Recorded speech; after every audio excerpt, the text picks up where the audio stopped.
semuanya, selamat datang di video observasi kami. Kali ini kami akan membagikan pengalaman menarik kami dalam melakukan wawancara di Badan Pusat Statistik di wilayah Sumatera Barat. Observasi ini kami lakukan untuk memahami bagaimana sistem informasi manajemen yang diterapkan untuk pengolahan data, pengumpulan data, dan analisis statistik di Badan Pusat Statistik wilayah Sumatera Barat. Dalam wawancara ini tentunya kami mendapatkan pengalaman baru tentang bagaimana pengolahan data dapat membantu analisis data tersebut. Mau tahu kelanjutan wawancaranya? Yuk ikuti terus video ini.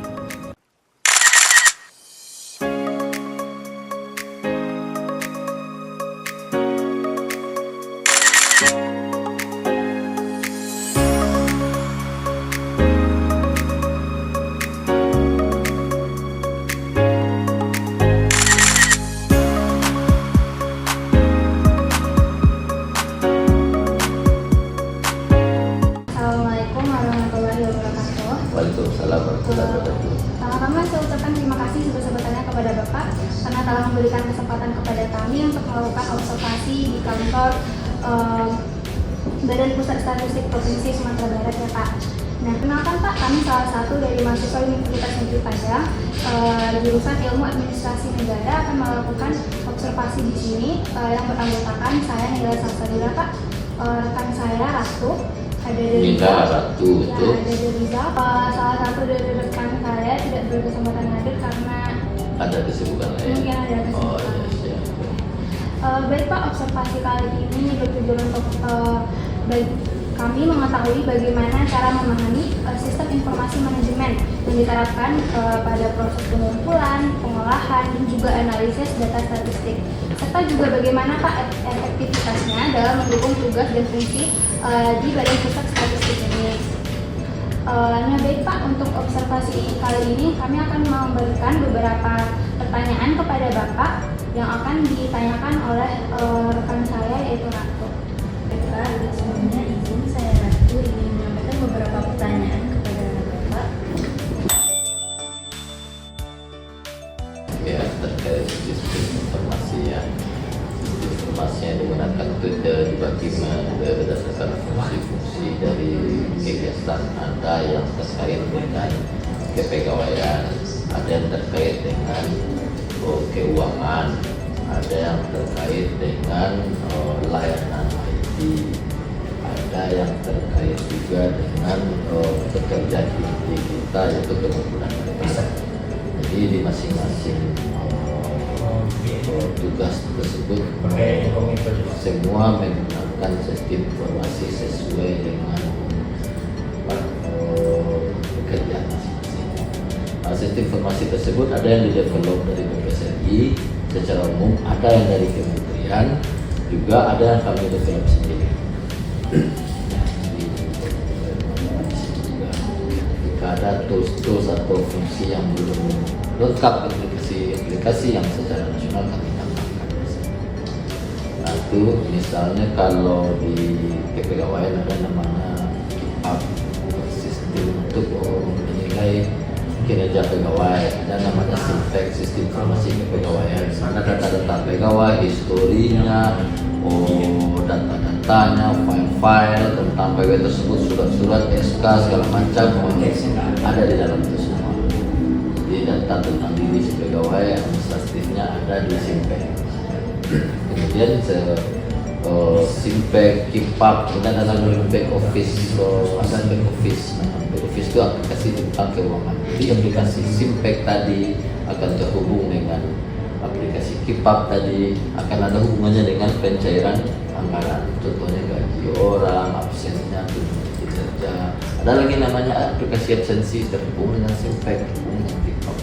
Jadi semua aplikasi tools tadi itu berkolaborasi. Dia sinkron.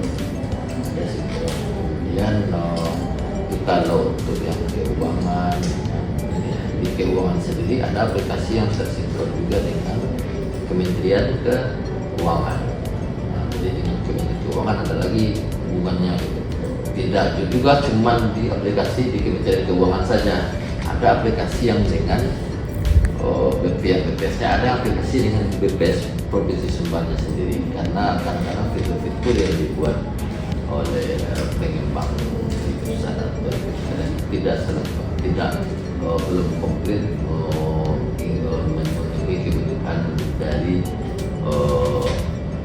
kami di sini. Misalnya contoh ini inovasi pegawai supervisi atau sedangkan aplikasi lain belum bikin aplikasi sendiri inovasi supaya tidak terjadi penyelewengan dalam pelaksanaan kegiatan tersebut.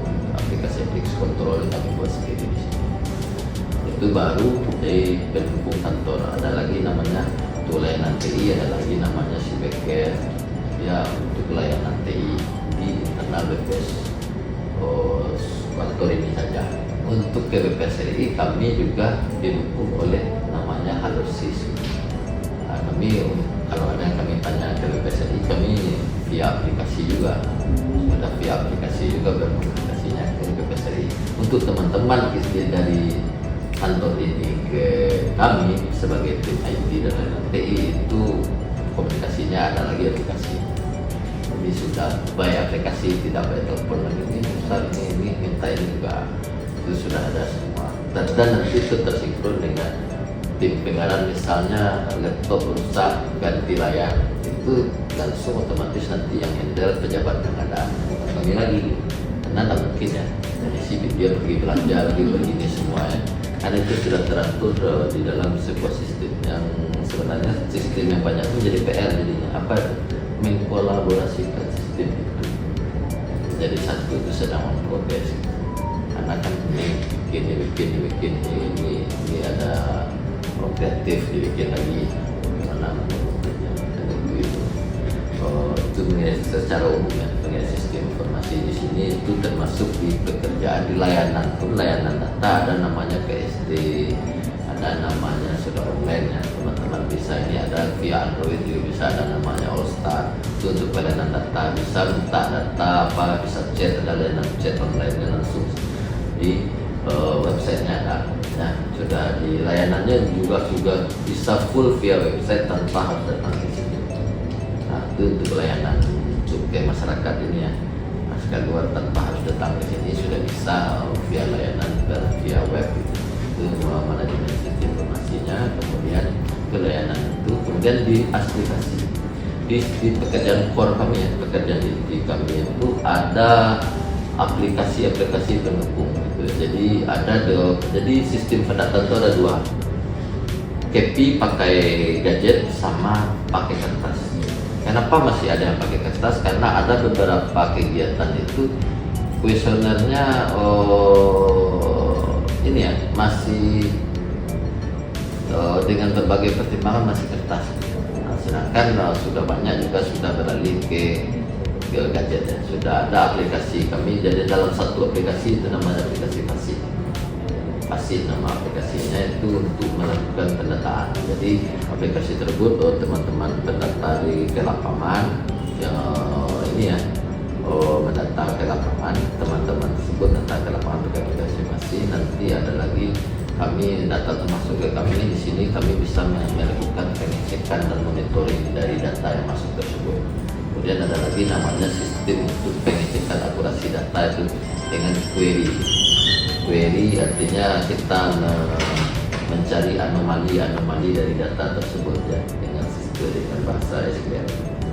Nah, itu tugasnya di kantor. Nah, nanti hasil pengecekan tadi kita sampaikan lagi ke petugas lapangan itu dapat perbaikan.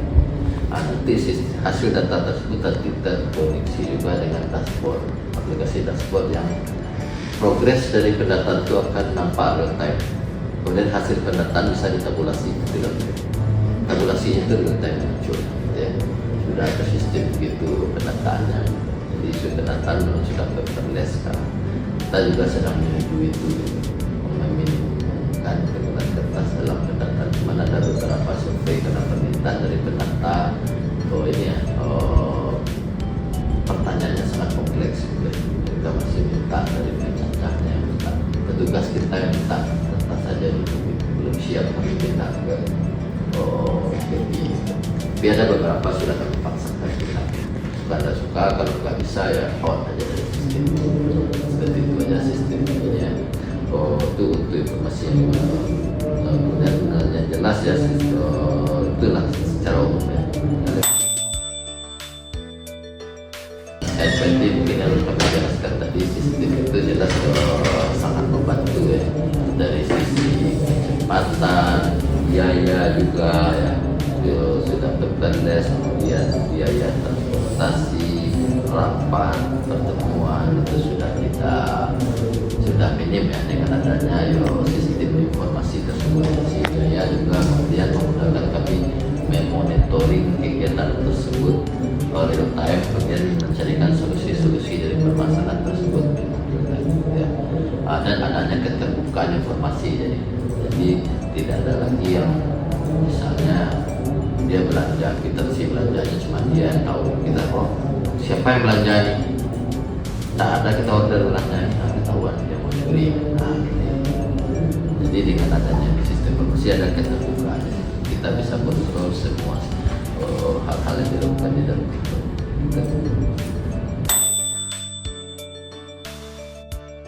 Dengan ini ya, langsung mengumpulkan ke sumber datanya. Dia ada dua data, itu data primer dan sekunder. Kalau primer itu langsung kita wawancara ke sumber data, itu datanya rahasia. Ada namanya data sekunder, itu data dari dinas-dinas dan kementerian. Jadi itu tidak rahasia, kita boleh memamerkan di datanya ini. Tapi kalau data primer itu tidak boleh. Data primer itu kita hanya bisa menginformasikan dari buku tabulasi. Itu langsung ke responden. Responden itu ada namanya responden rumah tangga, ada namanya responden unit usaha. Jadi ada dua. Ada namanya lagi responden. Ada yang unit usaha, ada ini itulah. Kemudian petugas kita melakukan survei langsung dengan wawancara langsung.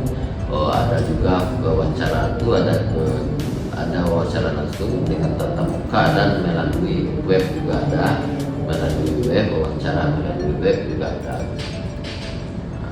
Kemudian ada lagi pengiriman visual link kuesioner, itu yang KW melalui web, jadi dia mengisi sendiri si responden tadi. Tapi ini masih kemudian dulu ada pengembangan juga wawancara via phone, pernah juga kita lakukan. Tidak semua survei menggunakan yang via phone. Jadi untuk konfirmasi data kita ada lagi namanya untuk pendata dengan via telepon.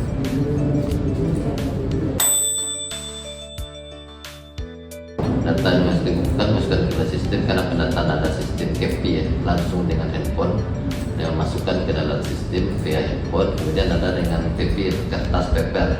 Dengan kertas itu ada sistem inputnya lagi, ada aplikasi di input oleh petugas pengolahan. Jadi tetap diinput ke dalam sistem, kemudian dilakukan proses tabulasi dan pengecekan akurasi data. Nah, setelah ditabulasi nanti ada lagi namanya kita melakukan evaluasi hasil tabulasi. Ini mana nih yang janggal, kita query lagi raw data. Nah, ini prosesnya seperti itu.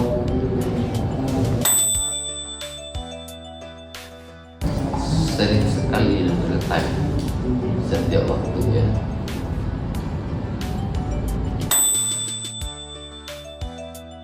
Yang utama tadi softwarenya namanya Fasih, itu aplikasi berdata. Yang utama Fasih kalau untuk keuangan back office, aplikasi back office namanya. Kalau untuk yang pegawai itu KIPAP, KIP P-nya 2, IPAP P-nya 1 ya. IPAP, kemudian SIPEK, beberapa contoh. Kemudian ada namanya layanan PST, itu pelayanan ke-2. Itu yang secara umum aja yang beberapa, karena aplikasi itu jumlahnya ratusan.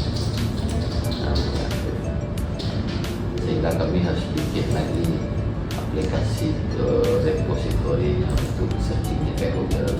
Aplikasi kami itu terlindung di VPN, tidak akan bisa dicari di Google. Aplikasi bebas itu bisa di Google namanya, tak akan bisa diakses. Oh ya, sistem informasi tadi dalam mengolah data ya. mengolah data kan nanti ada namanya masuk ke tahap tabulasi pemeriksaan hasil pendataan tadi ya. Itu ada namanya aplikasi query. Nah, jadi dia kita bisa men-custom variabel apa yang ingin kita cek. Contoh, cek umur kepala rumah tangga di bawah 10 tahun. Kan mungkin. Mana tuh ada yang nyuruh? Ya kan? Cek umur di atas 100 tahun. Nah, itu contoh sederhana. Cek luas lantai di bawah 5 meter. Ada nggak rumah di bawah 5 meter? Itu contoh query ya, pengecekan. Itu ada sistemnya. Jadi ada juga sudah dipermudah query tadi. Misalnya ada nggak bisa SQL ya. Itu bisa sudah disediakan library. Oh, pengecekan lantai tinggal run aja, tinggal diubah aja beberapa parameter. Misalnya luas lantainya inginnya 5, pengecekannya mungkin 10 meter atau apa, tinggal diedit aja. Itu sudah dipermudah, jadi tidak harus mempunyai kemampuan SQL juga. Bisa, tapi harus juga sih ya, cuman nggak perlu yang jago-jago banget gitu ya untuk melakukan tabulasi tadi. Kemudian sistem sudah mentabulasi otomatis hasil pengecekan query tadi. Jadi setelah di query, sistem itu otomatis dia tabulasi. Tabulasinya sekarang sudah otomatis ya, sudah mudah ini. Tidak perlu kita tabel-tabelkan sendiri lagi. Ya sudah bisa kita tabulasi pakai menu-menu aja. Kita mau tabulasi variabel luas lantai per kabupaten kota, dia tinggal terang-terang aja di aplikasi. Dulu bisa juga, dulu masih manual ya. Sekarang sudah ada pilihan untuk kita tinggal minta dan maunya kolomnya variabel apa, ya, masuk keluar di bagian pengolahan data di sini. Di data yang kami itu tidak boleh bocor. Itu harus ada kirasi yang perlu ya. Lagi.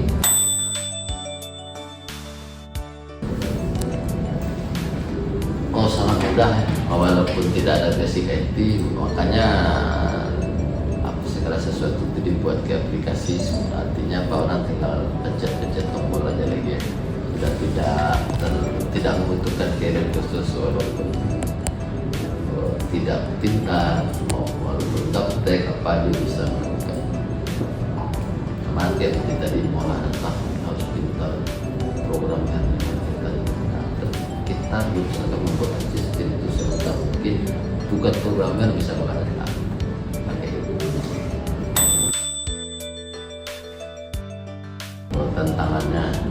Tantangannya karena ini ya, yang jelas mengganggu kenyamanan user. Contoh, keterbukaan informasi mengganggu para pencuri. Orang-orang di kantor ini kan ada juga yang suka curi kan. Artinya nyaman kan, berusaha dia mengagalkan penggunaan aplikasi. Iya kan? Kan sering lah mendengar di kasus korupsi sekarang kan. Padahal yang korupsi itu dulu yang memprotes orang korupsi kan. Nah, jadi ini sekarang nih calon koruptor juga nih. Sudah bisa bilangnya, karena nanti dia melakukan kekalian. Itulah kecewaan. Karena uang itu gimana ya? Nah, jadi yang menghalangi kita aplikasi itu uangnya kan. Karena dia tidak suka aplikasi itu digunakan untuk aplikasi supervisi. Dia biasanya supervisinya 3 hari, dibikin sehari. Kalau dengan aplikasi bisa dikontrol kan.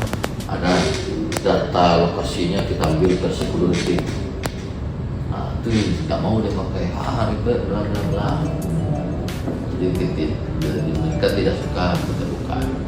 Karena aplikasi membuat keterbukaan. Penghalangnya itu gerombolan. Di masjid aja ada pencuri kok. Apa ini kantor? Ya kadang-kadang yang lupa lah teman-teman.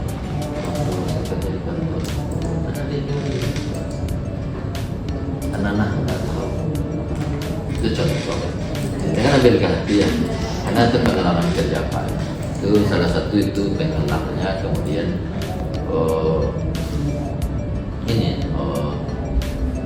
penghalangnya itu paling besar ya. Orang yang ada ingin informasi terbuka. Jadi mereka mengulangi tidak suka aplikasi itu digunakan. Contoh pendataan via KPI. KPI itu kan lokasi, ada tag lokasi rumah ya. tag lokasi rumah. Pendata yang tidak suka itu biasanya dia suka tahu mendata di atas meja. Dia nggak datang ke situ, nanti dia kalah. Nah, kalau pakai PEPI, ke kertas masih bisa. Dia tanya-tanya aja di sebelah. Tapi kalau pakai PEPI, dia ada lokasi di titik rumah. Misal contoh pendataan-pendataan yang ke pulau-pulau, ke Mentawai, bisa jadi dia nggak datang kan? Ya kan? Ya, mereka akan berusaha tidak dilakukan TTR dengan berbagai alasan. Nah, itu contoh. Jadi yang menghalangi aplikasi itu penjahat. Itu inti. Kalau yang normal-normalnya langsung suka semua, karena lebih mudah gitu. Yang menghalangi satu aja, penjahat aja yang menghalangi. Itu ya, kalau aplikasi itu musuh penjahat. Nah, dengan aplikasi segala sesuatu bisa dikontrol dengan mudah dengan cepat. Ya, itu kemudian masalah biaya apa segala macam tidak terlalu, malah lebih murah dia kalau aplikasi kayak Postik, Publik apa cuma biayanya nggak sampai besar ya, sama seperti kertas dan langsung.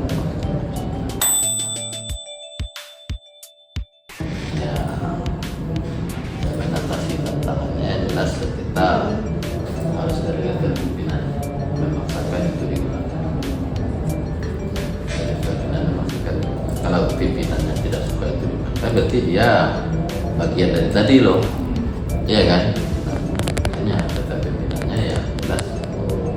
Salah satunya itu harus mempunyai karakter. Itu dulu, dia baru bisa aplikasi tadi dijalankan. Jelas visi dan misinya dari pimpinan itu harus bagus. Kemudian sisanya ya gampang. Aplikasi tantangannya kan tadi halaman dari orang itu aja. Kalau soal develop apa, sekarang anak-anak sekarang jadi tidak harus semua bikin aplikasi. Sudah mudah, itu tantangan seperti itu sudah tidak ada. Tantangan mengenai storage, mengenai jaringan, sudah tidak menjadi isu lagi. Cuman bagaimana merapikannya, jadi tantangan itu bagaimana supaya tidak terlalu banyak aplikasi, supaya nanti satu aplikasi itu yang bangunnya 100 orang, nggak harus satu orang satu aplikasi. Nah, tantangan salah satu itu masing-masing ingin cari nama kan, bikin aplikasi sendiri. Itu jadi tantangan juga, jadi banyak di aplikasi itu. Nah, itu mungkin.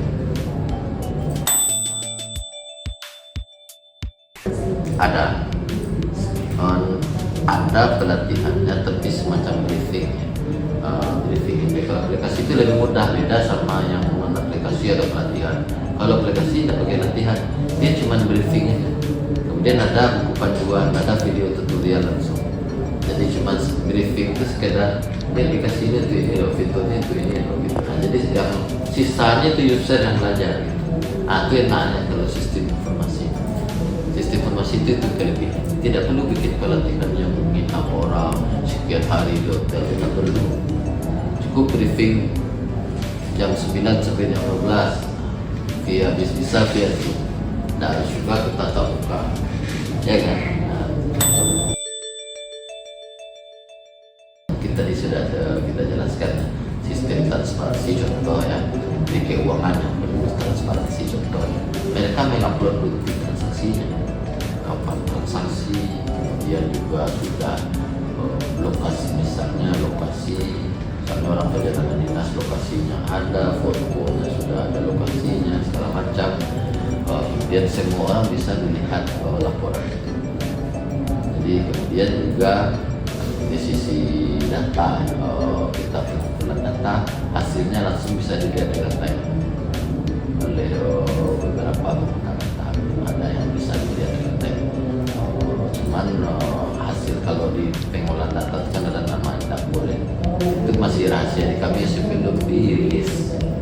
Jadi data itu tetap rahasia sebelum rilis launching ke masyarakat.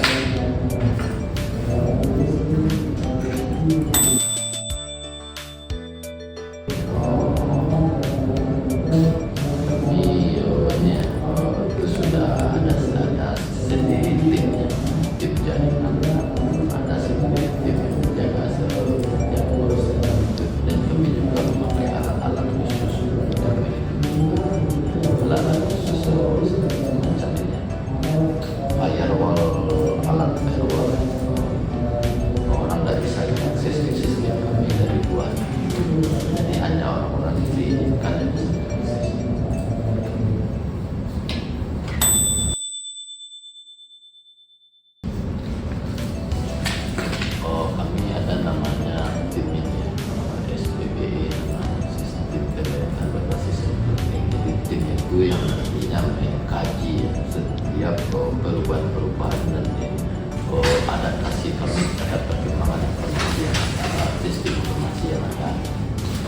itulah yang membuat keputusan-keputusan tentang terkait dengan penggunaan aplikasi belanja itu diatur sesuai oleh itu sesuai pertimbangan.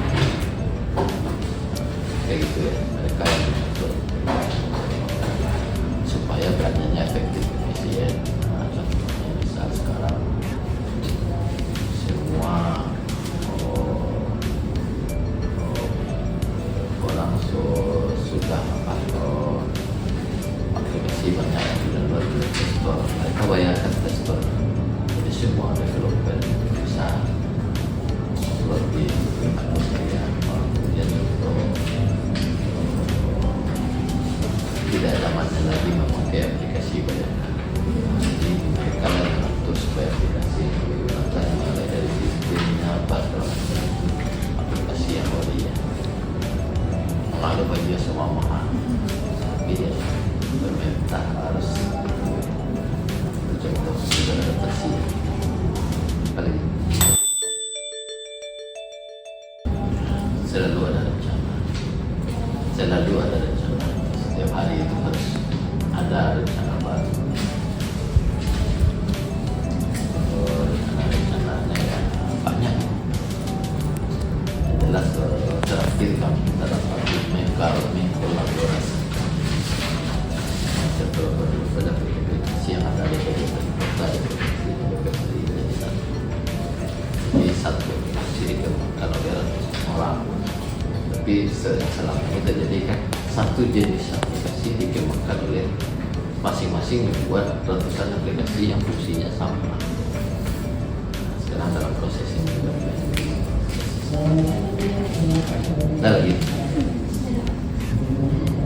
Baik Pak, mungkin berakhir beberapa pertanyaan yang telah kami ajukan.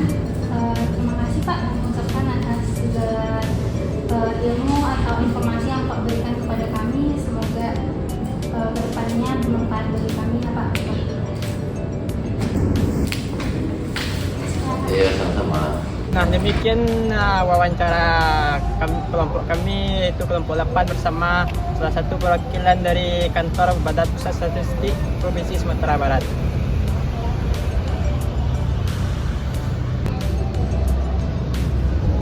Yaitu mengenai sistem informasi manajemen yang ada di kantor Badan Pusat Statistik atau BPS Provinsi Sumatera Barat. Sistem informasi manajemen di BPS Provinsi Sumatera Barat ini banyak macamnya, seperti sistem informasi manajemen kepegawaian, KIPAP, dan khusus layanan TI, Halosis sebagai hubungan antara pegawai dan lain-lainnya. Nah, tentunya semua aplikasi sistem informasi manajemen ini berguna dalam meningkatkan kinerja pegawai BPS Provinsi Sumatera Barat, dan juga melakukan pendataan terhadap narasumber serta berbagai informasi lainnya. Dari wawancara tadi ada satu hal yang menarik, bahwa semua aplikasi-aplikasi yang mendukung sistem informasi manajemen ini tidak akan berguna jika ada kecurangan dari pengguna atau usernya. Jadi sistem informasi manajemen yang ada sangat bergantung kepada user atau penggunanya. Demikian dari saya, terima kasih.